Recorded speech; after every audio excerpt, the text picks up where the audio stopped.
ඒ මිනිහා එහෙම කරෙත් අපි දෙන්නවත් රවට්ටලා. අපි දෙන්න 90000 ගානේ මාස 6ක ඇඩ්වාන්ස් උත් එයාට කරලා තියෙන්නේ. ඔව්. දැන් අපිත් පොලිසියකින් යාව හොය හොය ඉන්න ගම.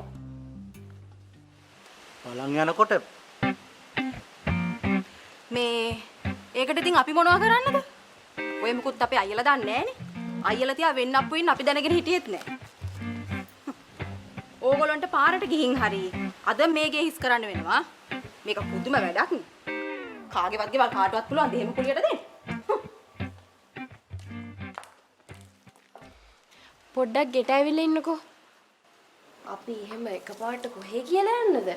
අනිත් එක මේ ගැන කම්ප්ලේන්ට් එකක් පොලිසියේ තියෙනවා.